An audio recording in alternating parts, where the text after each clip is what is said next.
Hello friends, स्वागत आप सभी का। मैं उमाकांत आनंद एक बार फिर केडी कॉमर्स क्लासेस के लेक्चर सीरीज में आपका स्वागत करता हूं। आज के इस वीडियो लेक्चर के अंदर हम बात करने वाले हैं मॉडर्न थ्योरी ऑफ रेंट की। रेंट का हमने एक वीडियो लेक्चर जिसके अंदर हमने रिकॉर्डियन थ्योरी ऑफ रेंट को डिस्कस किया था, उस लेक्चर को भी आप इकोनॉमिक्स की प्लेलिस्ट में जाके देख सकते हैं। और आज के इस लेक्चर के अंदर हम लोग मॉडर्न थ्योरी को डिस्कस करेंगे।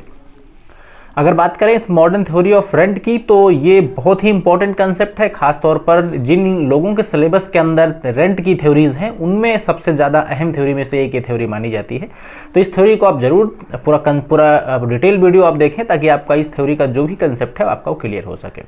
मैं आपको अपने बारे में बता देता हूं। मेरा नाम उमाकांत आनंद है। मैं जीआरएफ क्वालिफाई हूं कॉमर्स सब्जेक्ट में। लखनऊ विश्वविद्यालय का मैं रिसर्च स्कॉलर हूं। एमकॉम एमबीए भी मैंने किया है और पिछले 5 वर्षों से मैं हायर एजुकेशन में हूं।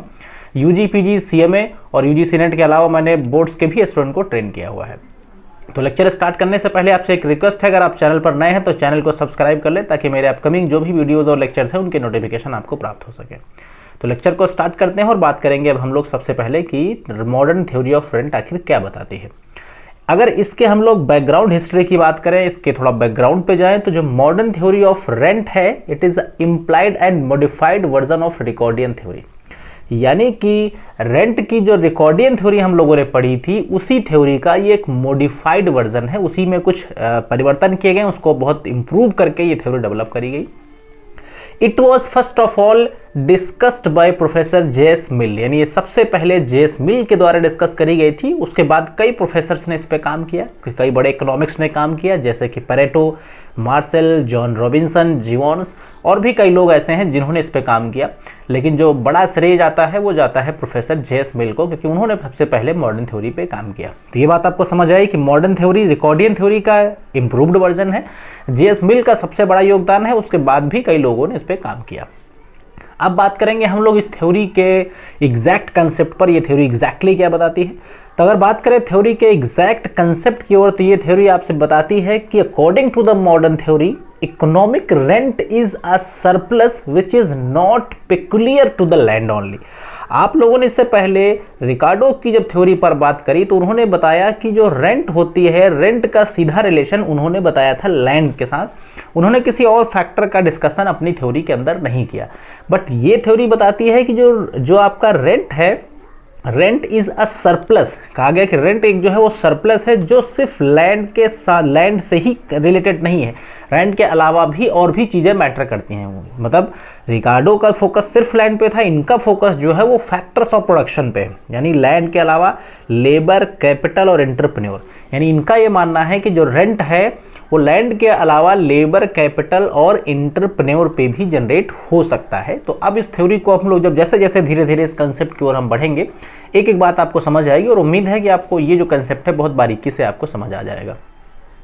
बात करें अगर मॉडर्न थ्योरी पर, तो ये क्या बताया गया कि according to the modern version, rent is a surplus which arise due to difference between actual rent and transfer earning. यानी एक्चुअल रेंट और ट्रांसफर अर्निंग के बीच का जो डिफरेंस है, उसे हम लोग क्या बोलेंगे, रेंट बोलेंगे। दो टर्म है, दोनों को ध्यान से समझिएगा। Actual rent and transfer earning. Actual rent क्या है और ट्रांसफर अर्निंग क्या है, इनके बीच का जो डिफरेंस है उसे हम क्या बोलेंगे, रेंट बोलेंगे। अब एक्चुअल रेंट और ट्रांसफर अर्निंग को आपको समझना है बारीकी से, और ये दोनों बातें अगर आप समझ जाएंगे तो ये कंसेप्ट आपके लिए बहुत अच्छा आसान हो जाएगा। एक्चुअल रेंट की बात करें तो एक्चुअल अर्निंग की बात करें तो एक्चुअल अर्निंग वो है, जैसे कि एग्जाम्पल के लिए मैं एक लैंड सही चुकी एग्जाम्पल ले लेता हूं। जैसे एग्जाम्पल के लिए कि एक लैंड है एक पर्सन के पास, वो लैंड को जब यूज करता है तो लैक ऑफ नॉलेज या उसके पास उतनी एबिलिटी नहीं है, जिनकी वजह से सिर्फ वो 1 एकड़ के अंदर, मान लो कि वो सिर्फ 5 कुंटल जो है वो अनाज उत्पन्न कर पाता है 1 एकड़ में। ध्यान से समझिएगा इस बात को। एक किसान जो कि बहुत ज़्यादा जानकार या बहुत ज़्यादा अनुभवी नहीं है, जिस वजह से या बहुत अच्छे से किसानी नहीं कर पाता है, तो 1 एकड़ में सिर्फ 5 कुंटल अनाज उगा पड़ता है। उस बंदे ने क्या किया कि अपना जो यही जो प्लॉट है उसने किसी दूसरे बंदे को यूज़ करने के लिए दिया। उस बंदे ने उस पर खेती करी बहुत अच्छे तरीके से, और एक्चुअली उसने जो अर्न किया वो मान लो कि 20 कुंटल का अनाज जो है अर्न किया। तो जो एक्चुअल अर्निंग है वो क्या है, वो जो एक्चुअली उस बंदे ने पूरी एबिलिटी या पूरी इफिशिएंसी के साथ काम करके 20 कुंटल उत्पन्न किया, ये है एक्चुअल अर्निंग। ट्रांसफर अर्निंग क्या है, ट्रांसफर अर्निंग को भी आपको समझना पड़ेगा। यानी कि अगर ट्रांसफर अर्निंग की बात करें तो each factors of production has varied uses, यानी हर फैक्टर्स ऑफ प्रोडक्शन के अलग अलग यूजेस होते हैं। भाई हर एक चीज़ के अपने डिफरेंट यूजेस हैं, तो वैसे ही जितने भी फैक्टर्स ऑफ प्रोडक्शन हैं हर प्रोडक्शन के अपने अलग अलग यूजेस हैं। जैसे उसका हम इस्तेमाल करेंगे उस तरीके से हम उसका काम कर सकते हैं। When we transfer one factor from one use to another, यानी जब हम एक फैक्टर को मतलब यूज तो बहुत सारे हैं, हम एक यूज से उसको दूसरे की तरफ ले जाते हैं। When we have to sacrifice income earned from its earlier use, जैसे मैं आपको एक छोटा सा एग्जांपल बताता हूँ, उससे ये बात आपको बढ़िया समझ आएगी। जैसे मान लो कि एक कोई बंदा है जो कि स्वीट बनाने का काम करता है, और वो मान लो दो तरीके के स्वीट बनाता है। सपोज दैट कि वो रसगुल्ले बनाने का काम करता है और जलेबी बनाने का काम करता है। एक छोटा सा एग्जांपल लेते हैं। मान लो कि अभी तक वो क्या करता था, रसगुल्ले बनाने का काम कर रहा था और रसगुल्ले बना के अपनी इनकम अर्न कर रहा था, लेकिन रसगुल्ले की बिक्री उसे कुछ कम दिखने लगी। अब उस बंदे ने क्या किया कि उसी रिसोर्सेज से जलेबी बनाने का काम स्टार्ट कर दिया। तो जब जलेबी बनाने का उसने काम स्टार्ट किया तो जो रसगुल्ले से मिलने वाली इनकम थी उसे उसने कहीं ना कहीं उसको सैक्रिफाइस किया। सेम बात यहाँ बोली जा रही है कि जब हम एक जगह यूज़ करना स्टार्ट करते हैं तो जो पहले जहाँ हम यूज़ कर रहे होते हैं वहाँ उसे हमें सैक्रिफाइस करना पड़ता है। So sacrifice of earning is called transfer earning, यानी कि जो हमारी पहली अर्निंग थी वो मेरी जो मैंने सैक्रिफाइस किया उसे हम क्या बोलेंगे, ट्रांसफर अर्निंग। आई थिंक बात आप समझ पाएंगे, ध्यान से फिर से समझिएगा। मैं उसी एग्जांपल पे जाता हूं जो मैंने पहले लिया था। एक बंदा जो अपने 1 एकड़ के अंदर 5 क्विंटल अनाज उत्पन्न कर रहा था, ये इसका था फर्स्ट यूज। इस बंदे ने क्या किया, इस प्लॉट को दूसरी जगह शिफ्ट कर दिया, दूसरे को दे दिया यूज करने के लिए, ये है इसका सेकेंड यूज। तो जो पहले वाले यूज को इसने सैक्रिफाइस किया, ये क्या है, ये 5 क्विंटल जो सैक्रिफाइस किया, ये इसका हो गया ट्रांसफर अर्निंग। यानी अगर अब इस केस में रेंट देखें तो जो 20 क्विंटल उस अभी दूसरे यूज से उत्पन्न हुआ है, 20 में से अगर आप 5 माइनस कर दें तो जो 15 क्विंटल आपका रेंट बन के आ रहा है, ये है इसका रेंट। आई थिंक बात समझ पा रहे होंगे। Sacrifice of earning is called transfer earning, ध्यान रखिएगा। यानी कि जो सैक्रिफाइसिंग वैल्यू है उसे हम ट्रांसफर अर्निंग यहाँ बोल रहे हैं। बढ़ेंगे नेक्स्ट कंसेप्ट की ओर। नेक्स्ट में देखिए मॉडर्न थ्योरी को डिफाइन किया गया है। डेफिनेशन हालांकि आप पहले पढ़ चुके हैं, लेकिन एक बार फिर आप इस पर नजर डालें। डेफिनेशन की बात करी जाए तो rent is a payment in excess of transfer earning, यानी ट्रांसफर अर्निंग से ऊपर जितना भी एक्सेस हो रहा है, एक्चुअल अर्निंग और ट्रांसफर अर्निंग का जो डिफरेंस, सेम बात वही है। ट्रांसफर से ऊपर जितना भी हो रहा है वही क्या है आपका, वही है रेंट। ये एक डेफिनेशन है जो कि स्टोनियर और हेज ने इस डेफिनेशन को दिया हुआ है। अब हम बढ़ेंगे कुछ फीचर्स पे। इस मॉडर्न थ्योरी के अपने कुछ फीचर्स हैं जिन फीचर्स को ध्यान में रखना पड़ेगा, क्योंकि हर थ्योरी कुछ अजम्पशंस पे, कुछ कैरेक्टरिस्टिक्स पर बेस्ड है, तो वो बहुत मैटर करती हैं जब हमें थ्योरी एग्जाम में लिखने के पर्पज के लिए आती है। Rent can be part of the income of all factors of production. क्या बोला गया कि रेंट जो है वो क्या है, जितने भी फैक्टर्स ऑफ प्रोडक्शन है उनके इनकम का एक पार्ट है। सिर्फ लैंड तक ही रेंट सीमित नहीं है, लेबर, कैपिटल, एंटरप्रेन्योर, ये लोग भी रेंट का हिस्सा बन सकते हैं। Rent of amount of rent depend upon the difference between the actual and transfer earning. इस बात को हम लोग कई मरतबा पढ़ चुके हैं कि जो आपका अमाउंट होगा रेंट का वो किस पर डिपेंड करेगा कि एक्चुअल और ट्रांसफर अर्निंग के बीच का जो अंतर है वो कितना बड़ा है। नेक्स्ट बात करें तो rent arises when supply of factor earlier perfectly inelastic और लेस इलास्टिक। कहा गया रेंट भाई तभी अराइज होगा जब आपके फैक्टर्स जो हैं वो या तो परफेक्टली इनइलास्टिक हो या लेस इलास्टिक हो। परफेक्टली इनइलास्टिक का मतलब है कि जिन पे डिमांड का इम्पैक्ट ना पड़ता हो या डिमांड का इम्पैक्ट थोड़ा कम पड़ता हो। अभी से इसको हम लोग भी आगे पूरा कंसेप्ट है इसका, ग्राफिकली उसको हम डिटेल में देखेंगे, लेकिन उससे पहले कुछ और भी चीज़ें जो हैं जो कि आपके लिए इंपॉर्टेंट है उनको समझते चलते हैं। अब है कि वाई रेंट अराइजेज, रेंट क्यों आखिर अराइज होता है, इसके पीछे क्या रीज़न है। तो according to modern theory rent arises due to scarcity of land. देखिए हर चीज़ जो भी चीज़ स्केयर है उस चीज़ की वैल्यू है। इस बात पे ध्यान दीजिएगा, जो भी चीज़ स्केयर है उस चीज़ की वैल्यू है। आप लोगों ने आपको शायद आपने कभी पढ़ा होगा वाटर एंड डायमंड कंसेप्ट। आपकी जानकारी के लिए मैं आपको इसको थोड़ा एक्सप्लेन कर देता हूँ, क्योंकि नॉलेज और कई पॉइंट ऑफ व्यू के लिए इंपॉर्टेंट है। तो वाटर एंड डायमंड कंसेप्ट क्या बताता है, देखिए वाटर की सप्लाई कैसी है, ऐसा माना जाता है कि वाटर जो है फ्री ऑफ कॉस्ट है, इसकी सप्लाई बहुत है, इसीलिए इसकी वैल्यू लगभग 0 है। अब आप ये मत कहिएगा कि बिस्लरी महंगा भी मिलता है पानी पैसे से। हम उसको भी यहाँ पे फ्री मानना है, यानी कि वाटर की सप्लाई ज़्यादा है इसलिए इसकी वैल्यू नील। डायमंड की सप्लाई बहुत ही कम है इसलिए इसकी वैल्यू बहुत ज़्यादा। तो यानी कि वैल्यू किसी चीज़ की जो बन रही है वो कैसे बन रही है, उसके सप्लाई फैक्टर की वजह से या उसकी स्कैर्सिटी की वजह से। तो मॉडर्न थ्योरी की बताती है कि जो रेंट है आपका, रेंट अराइज होता है स्कैर्सिटी ऑफ लैंड की वजह से। सो supply of other factor like labour capital etcetera, चाहे वो लेबर कैपिटल हो, अगर इनकी भी स्कैर्सिटी होगी तो इनकी जो वैल्यू होगी वो बढ़ जाएगी। So can also be scarce in the relation to demand, यानी इनकी डिमांड अगर बढ़ जाए और इनकी सप्लाई स्केयर हो जाए तो इनकी जो वैल्यू होगी वो ऑटोमेटिकली राइज हो जाएगी। तो अगर उसी तरीके से इसको हम आगे बढ़ाते हैं तो income earn by these factors excess of their minimum income is called economic rent. Economic rent क्या बताता है कि हर किसी चीज़ की एक मिनिमम रेंट होती है, वैल्यू, और अगर ये मिनिमम वैल्यू सप्लाई कम होने की वजह से इसकी डिमांड बढ़ जाए तो इसकी वैल्यू क्या होगी, बढ़ जाएगी।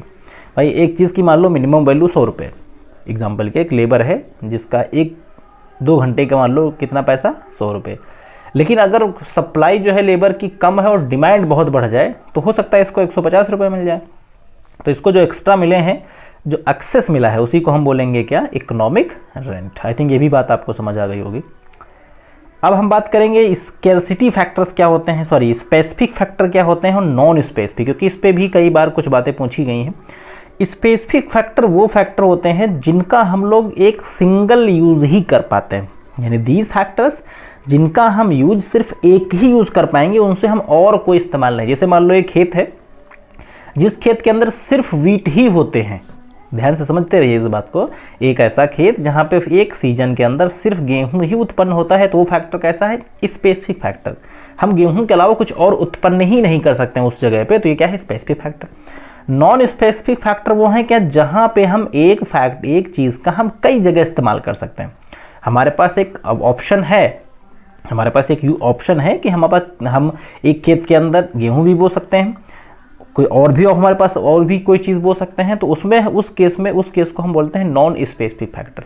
लेकिन एक बात यहाँ गौर करने वाली है कि जब हम नॉन स्पेसिफिक फैक्टर की बात करते हैं तो नॉन स्पेसिफिक फैक्टर की अपॉर्चुनिटी कॉस्ट हमेशा 0 होती है।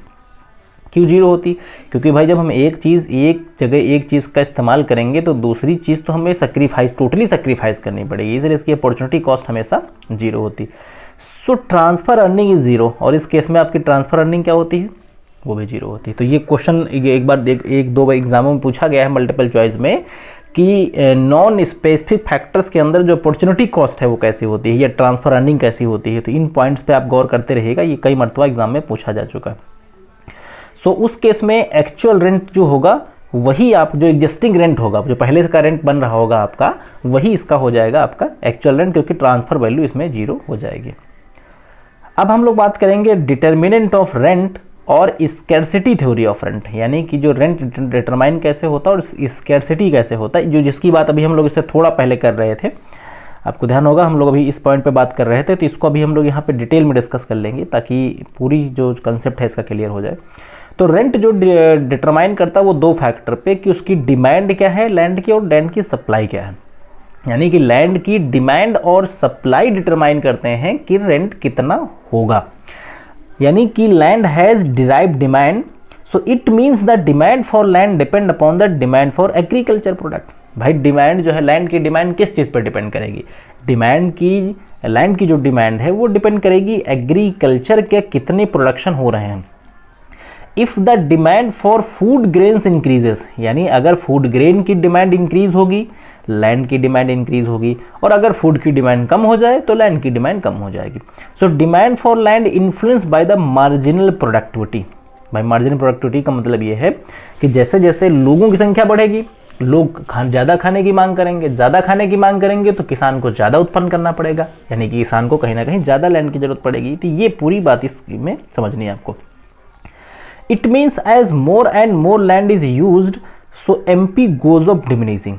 इसका मतलब यह है कि जब हम ज़्यादा लैंड इस्तेमाल करने लगते हैं तो उसकी मार्जिनल प्रोडक्टिविटी कम हो जाती है। अब ये बात क्यों कही जा रही है, ऐसा ये मानना है कि लैंड अलग अलग तरीके की लैंड होती है किसान के पास, एक प्रोडक्टिव होती है, एक बहुत प्रोडक्टिव, एक कम प्रोडक्टिव, एक और कम। तो जैसे मान लो कि शुरुआत में डिमांड कम है तो जो किसान होगा वो किसान सबसे पहले शुरुआती छड़ों में इस लैंड का इस्तेमाल करता होगा। फिर मान लो डिमांड उसकी बढ़ गई, तो अब इसका तो फुल यूज कर ही रहा था, अब इस पे वो आ जाएगा। तो जब इस पे आ जाएगा तो इसकी जब प्रोडक्टिविटी ही कम है तो उसकी कहीं ना कहीं कुछ ना कुछ जो प्रोडक्टिविटी होगी वो घट जाएगी। फिर डिमांड बढ़ेगी तो तीसरी पे आ जाएगा, तीसरी फिर। तो यही कहा जा रहा है कि जो मार्जिनल प्रोडक्टिविटी होगी वो कहीं ना कहीं घट जाएगी। सप्लाई ऑफ लैंड की बात करें तो लैंड की सप्लाई कैसी है, फिक्स्ड है। सो सप्लाई परफेक्टली इनइलास्टिक, यानी कि डिमांड बढ़ने से आप सप्लाई नहीं बढ़ा पाएंगे, इसीलिए क्या है इनइलास्टिक। भाई सप्लाई आपके हाथ में थोड़ी ना है, कोई लैंड को ऐसी चीज़ तो है नहीं कि आप जाके फैक्ट्री में प्रोड्यूस कर देंगे, वो जितनी है उतनी ही रहेगी। तो दैट मीन्स कि ये परफेक्टली इनइलास्टिक है। Increase in the price of land will not evoke any increase in supply. बात को बिल्कुल गौर से समझना है, प्राइस चाहे कितना भी ज़्यादा हो जाए, सप्लाई आप लैंड की नहीं बढ़ा सकते। लैंड की सप्लाई जितनी है उतनी ही रहेगी, वो मतलब बढ़ा नहीं सकते। आप चाहे कुछ भी कर लें, आप उसे किसी तरीके से इंक्रीज नहीं कर सकते। अब आप इसको ग्राफ के थ्रू जरा गौर से समझिएगा, बिल्कुल बात आप तक पहुंच जाएगी। ये इसका जो है एक्स एक्सिस कैपिटल लेबर को रिप्रेजेंट कर रहा है, और ये इसका वाई एक्सिस जो आपका कॉस्ट एंड प्रोडक्टिविटी को रिप्रेजेंट कर रहा है। हमने मान लिया कि भाई लैंड की सप्लाई हमारी ये एस कर्व पर है, और जैसा कि आप जान ही रहे हैं कि लैंड की सप्लाई आपकी घटेगी तो है नहीं, ना बढ़ेगी, उतनी है। मान लो कि इसका एक डिमांड एक दौरान ये डिमांड थी, तो ये इसका इक्विलिब्रियम पॉइंट हो गया, यानी कि उस दौरान आपका जो रेंट होगा वो यहाँ पे रहा होगा। अचानक लोग उस क्षेत्र में आके बढ़ गए, कहीं से कोरोना वरोना आ गया मान लीजिए, तो बाहर के लोग आके उस क्षेत्र में आ गए, अपने हिंदुस्तानी जो बाहर टहल रहे थे। अब मान लीजिए है भीड़ बढ़ गई, तो जब भीड़ बढ़ी तो लैंड की सप्लाई जो है तो वही रहेगी, लेकिन डिमांड बढ़ गई फूड ग्रेन की। अब किसानों ने उत्पन्न करना ज़्यादा स्टार्ट किया तो उनको लैंड की ज़्यादा जरूरत पड़ी, तो लैंड की डिमांड बढ़ गई। देखिए आप परिणाम क्या हो गया, रेंट जो है वो इंक्रीज़ कर गया। फिर मान लो कोरोना ठीक हो गया, जो बेचारे लोग थे वो सब फिर बाहर शिफ्ट हो गए, जाके लोग कम पड़ गए, डिमांड कम पड़ गई तो प्रोडक्शन किसानों ने क्या किया कि लैंड की डिमांड कम कर दी, इस वजह से रेंट घट गया। बात आज तक पहुंच गई होगी आपके पास कि जो कंसेप्ट है वो एग्जैक्टली डिपेंड करता है डिमांड और सप्लाई पे, कि रेंट जो होगा वो कितना हो सकता है।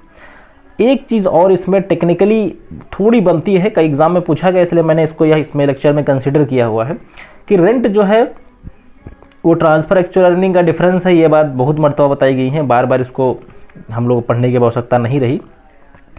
According to the modern theory जो एक्चुअल और ट्रांसफर अर्निंग उसका डिफरेंस है, ये बिल्कुल सही चीज़ है। 3 केसेस कहे गए हैं, यानी कि elasticity point of view there are 3 possibilities. अब ध्यान से इस बात को समझिएगा, यहाँ कुछ चीज़ें हो सकती हैं जो आपके लिए थोड़ा सा मतलब समझ से बाहर हो, लेकिन आप समझेंगे तो पूरी बात समझ आएगी। यानी कि rent can be part of income of factors of production. Rent क्या है, फैक्टर्स ऑफ प्रोडक्शन की इनकम का पार्ट है, but these factor will earn rent only when supply is less perfectly elastic। कहा गया कि जब लेस परफेक्टली इलास्टिक होगी तभी ये इनकम जनरेट कर सकते हैं। इसीलिए 3 पॉसिबिलिटी बन सकती हैं। पहली पॉसिबिलिटी क्या बन सकती है कि supply of factor of production is perfectly elastic. दूसरा, supply of factors of production is perfectly inelastic, और एक हो सकता है आपका लेस। एक तो परफेक्टली इलास्टिक मान लीजिए आप। 3 अलग अलग केसेस के माध्यम से हम इस बात को समझने की सिर्फ कोशिश कर रहे हैं। एक्चुअली भले आपकी लैंड की सप्लाई परफेक्टली इलास्टिक ना होती हो, बट हम लोग चूंकि एग्जाम में सवाल बनते हैं इस वजह से जानना जरूरी है। परफेक्टली इनइलास्टिक और परफेक्टली लेस इलास्टिक। अब देखिए एक एक को। ये केस आपका है कि जब सप्लाई परफेक्टली इलास्टिक है। परफेक्टली इलास्टिक को आप ध्यान से समझ पा रहे हैं, यानी कि जब डिमांड बढ़ेगी तो सप्लाई उसी प्रोपोर्शन में बढ़ जाएगी। बात शायद समझ रहे होंगे। अगर लैंड की जो डिमांड है वो इंक्रीज कर जाए, उसकी सप्लाई भी उसी प्रोपोर्शन में इंक्रीज कर जाए। ये सिचुएशन शायद तब की रही होगी जब मान लीजिए कि किसानों के पास ज़मीन बहुत है, वो कुछ ज़मीन पे किसानी कर रहे हैं और बाकी जो लैंड का प्रोपोर्शन है वो मान लो फ्री है। जैसे सपोज दैट इतनी ये एरिया पे काम हो रहा है और ये एरिया उनकी फ्री है, तो उस केस में जब डिमांड बढ़ी तो सप्लाई बढ़ गई, यहाँ तक बढ़ा दी, फिर डिमांड बढ़ी, फिर सप्लाई बढ़ा दी, तो उस केस को हम परफेक्टली इलास्टिक कुछ समय के लिए बोल सकते हैं। अब समझिए कि इसमें ऐसे में सीन क्या बनेगा। ऐसे में सीन बनेगा कि changes in demand eight existing rate followed by corresponding changes in supply. मैंने बात बताई आपको कि जैसे जितना डिमांड बढ़ेगा सप्लाई भी लगभग उतनी ही बढ़ जाएगी। सो then supply is said to be perfectly elastic, so such factor is not scarce। इस केस में भाई सप्लाई स्क्वायर नहीं है, क्योंकि हमारे पास कुछ सप्लाई लैंड की सप्लाई लैंड जो थी पहले से ऑलरेडी थी, जिस पे हम काम नहीं कर रहे थे। So at existing rate any amount of factor is available, so actual earning and transfer earning will be equal. अब यहाँ दोनों चीज़ें इक्वल क्यों हो गई? जो एक्चुअल अर्निंग आपके पास पहले से थी, जो ट्रांसफर अर्निंग है, दोनों बराबर हैं, क्योंकि यहाँ पे आप कुछ एक्स्ट्रा प्रोड्यूस नहीं कर पा रहे हैं, क्योंकि दोनों में डिफरेंस ही नहीं हो पा रहा। So actual earning is equal to transfer earning, यानी कि इस केस में अगर अब देखा जाए तो रेंट कैसा होगा? Actual earning minus transfer earning. So rent की इस वैल्यू केस में क्या हो जाएगी? वैल्यू 0 हो जाएगी। बात शायद समझ पाए होंगे आप। एक बार कर्व के थ्रू समझते हैं इसको। भाई देखिए, ये आपका क्या था? डिमांड कर्व, और इसी का डिमांड जो है सप्लाई, तो यहाँ पे मतलब ऐसी मानी जा रही है कि वो करस्पॉन्डिंग चेंज हो रही है, तो इसकी ये है जो सप्लाई कर्व। तो जब दोनों चीज़ें आपस में बराबर चेंज होंगी तो डिफरेंस कहीं ना कहीं इसमें अंदर क्रिएट नहीं होगा, तो रेंट इस केस में क्या होगा? 0। अब सवाल कैसे बनेगा?